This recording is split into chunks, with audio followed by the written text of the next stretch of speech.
Hey guys, and this is a quick look at the Amazon Echo Dot just released yesterday.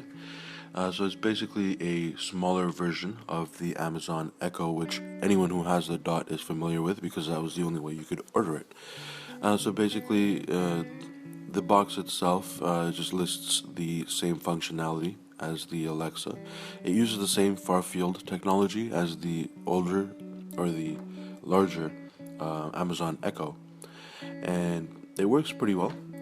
So far, in the few hours that I've tested it out, it seems to work about identically to the Amazon Echo. So that's pretty good. The good thing about this, however, is now it has the audio out, which we'll take a look at later. So the box is pretty much identical for those of you who remember what the Amazon Echo box looked like. It did have the orange on the inside, I believe. So the Echo Dot is substituted that with the bright blue. Also, the other thing is you do get the power plug, which is basically just a USB power adapter now, rather than the proprietary plug, sort of, that they were using on the Amazon Echo. However, you no longer receive a remote, so that it doesn't come with the Amazon Echo any longer. However, I did find that I wasn't using it as much as I could have, only because the remote's range was a little bit further, or not as far as I would like to have used with the Bluetooth. Now, here's the cable. So they actually include the cable for you. So you're no longer going to have to try and hunt for a cable. That's included. Also, the USB charger just uses a generic micro USB, so you can actually just plug it into a wall charger if you've got a unit. Now that since most things come with a USB wall plug, you can just plug it into there and not have to use the Amazon plug.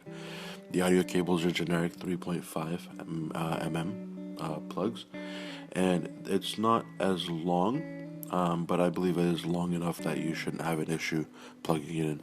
I'm actually going to be using an old Bose system that I had put away since it didn't have Bluetooth or much functionality for me per se. I'm going to hook it up to this and sort of revive my use of that device. Now, the one thing different about this, the bottom, as you can see, you won't be able to. It's very rubberized. It feels very nice and sticky, I would want to say. So you shouldn't have an issue with this sort of sliding or moving when placed on even the a glass surface or the smoothest of surfaces. Now, functionality-wise, it is identical. The ring on top is still there for controlling volume. It's still got the two buttons, and the light is still blue. So I'm just going to plug it in for you now and get this started, and we'll see how it goes. So it is a little cumbersome. I feel like they should have maybe recessed the power plug a little bit, because it does stick out. And I feel like if it falls or if anything happens, since it is a little bit smaller and meant more to be in the way, you could potentially damage the plug. Also, because now you have two plugs, you're going to have more wires popping out of this unit and into something else. So as you can see, the ring lights up the same. It is still blue, and it does its thing. And I think it is just about to start. Hello, your Amazon Echo Dot is ready for setup. Just follow the instructions in your Alexa app. So interestingly enough, the volume is actually not that bad. I thought it was going to be a lot worse. So the unit itself, I'm going to be placing this one actually in the living room. The old Amazon Echo was actually placed in the kitchen at the request of the wife, of course. So this one's going to go into the living room now, and I've got about, I'd say, a 15 foot by 20 feet by 15 feet room and it's not difficult to hear when it's responding at all from the opposite end of the room. So even if you were not looking to add an external speaker, I would say the Echo Dot itself is sufficiently loud enough for you to hear across the room.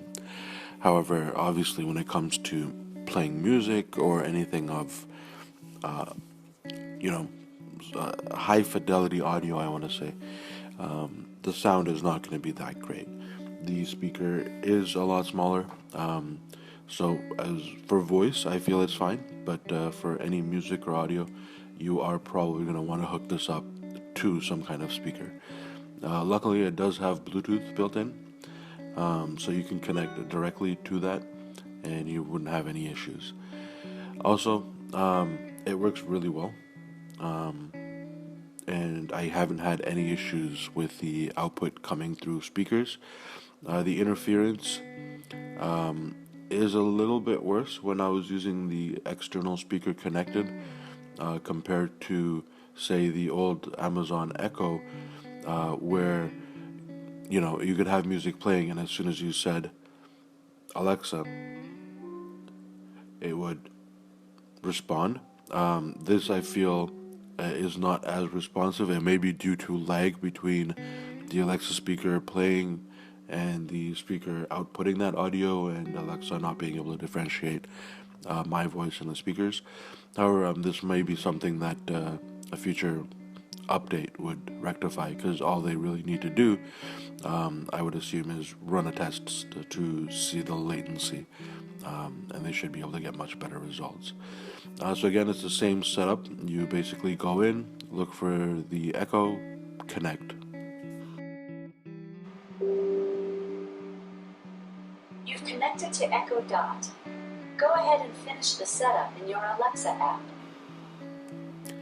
And that's pretty much it, actually. So once you've set it up, you put in your Wi-Fi password, and everything's connected. The good thing about it is any of the home automation, smart home features, or anything you had previously set up with Alexa are automatically transferred to the Echo Dot. However, one little caveat that I did notice, I was trying to see if there was a way for me to set an alarm on one of the Echoes, so like the Echo Dot, and have the alarm ring on the Echo Dot and the Echo. However, I wasn't able to do this so far. This may just be a setting that I haven't found in the Amazon app, but hopefully that's something I look forward to and will let Amazon know as well. And again, everything seems to be working fine, and we'll test it out. Alexa, turn off living room lights.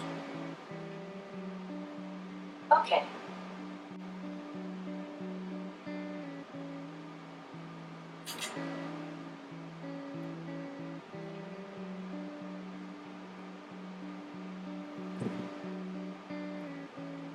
Alexa, turn off living room lights.